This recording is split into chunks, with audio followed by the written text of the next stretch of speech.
Hey, y'all doing? It's Brandon with Voodoo Forge.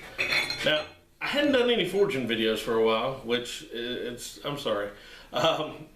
Mostly what I've been forging is just kind of boring production stuff, but I got into something a little different today using some scrap. So I wanted to show you what I'm doing is taking, it's a 1/4 inch thick, 1 inch angle iron.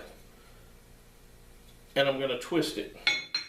When you twist it, you get this. It's a really neat effect because when you go to twist the angle iron, it folds around, and basically instead of twisting it, it's really a wrap. Essentially you forge a tube, a pipe, but it makes a really neat effect.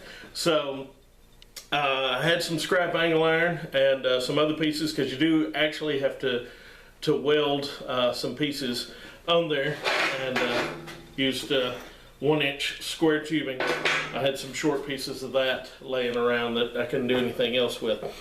Now I have tried to twist this without welding the blocks on the end, and I did it with some 1/4 inch small stuff, and it worked okay for short twists, but to get any kind of length, it didn't work. I ended up distorting the material. So I really recommend welding the blocks on the end to do that. You do have some sacrificial material, but it happens.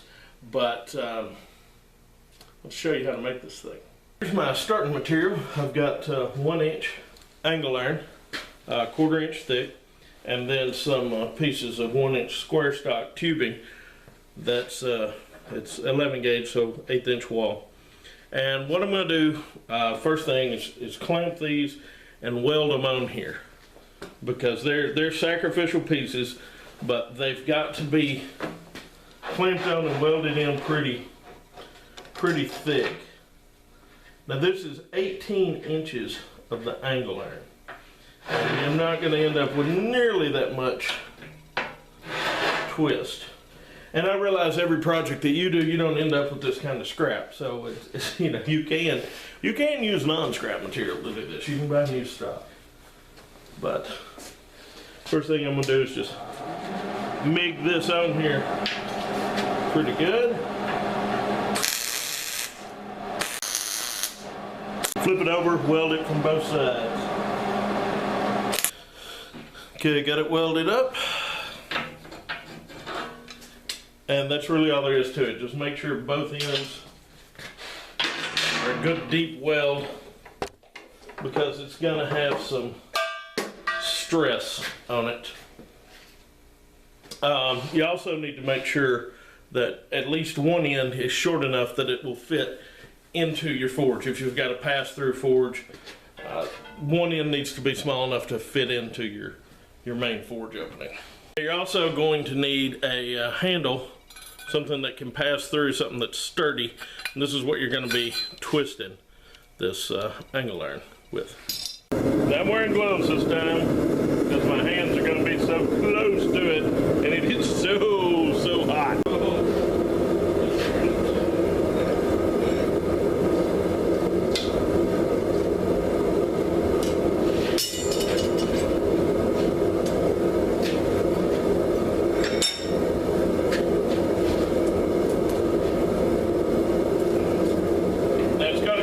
Directions like this, onion, or you just keep twisting.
That's the twist right there.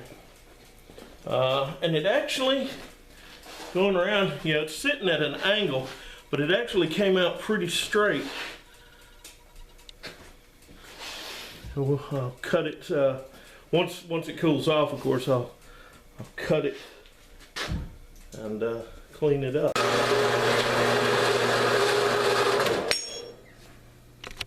But where it has these kind of points on the ends, I'm going to kind of round that up. By the way, that is what it looks like from the end now.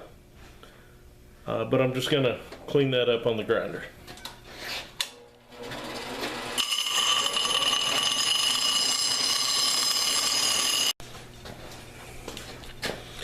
Okay, after the grinder, I went over and kind of polished things up a little bit on the belt sander. Now I'm just going to hit the whole thing with the wire wheel.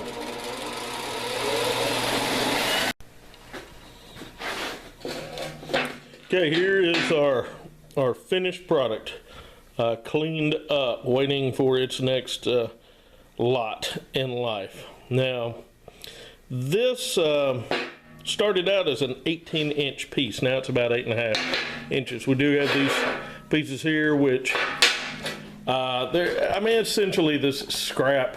So that's what I'm going to do, is throw it in the scrap pile.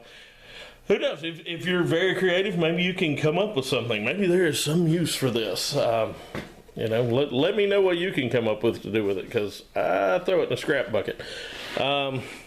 I've got a ton of short pieces of these left over from a job. Sometimes you just end up with some weird scrap, so I'm going to throw those out. If I didn't have a bunch of these, though, I'd probably cut that off with an angle grinder and reuse these for this purpose. But I'm not in a place where I need to do that, but that is something quite feasible to do if you're in a place where you do need to do that. Try to show you the ends here close up. You can see you've got a separation groove here. That's where the two edges of the angle iron come together, and then this is the 90 on the angle iron where it wraps around. It gives you just such a unique twist, and it feels good in the hand. I mean, this size really feels good in the hand. So you know, this has all kinds of uses. You could use it as tool handles on a fire poker or a fireplace tool set. You know, all kinds of things. Well, okay, y'all. That's how you twist or wrap, I suppose, angle iron and get that unique pattern. That's the only way I know of to get that unique pattern. It can be used for lots of things. One thing you could use it for would be to make a door pull like this.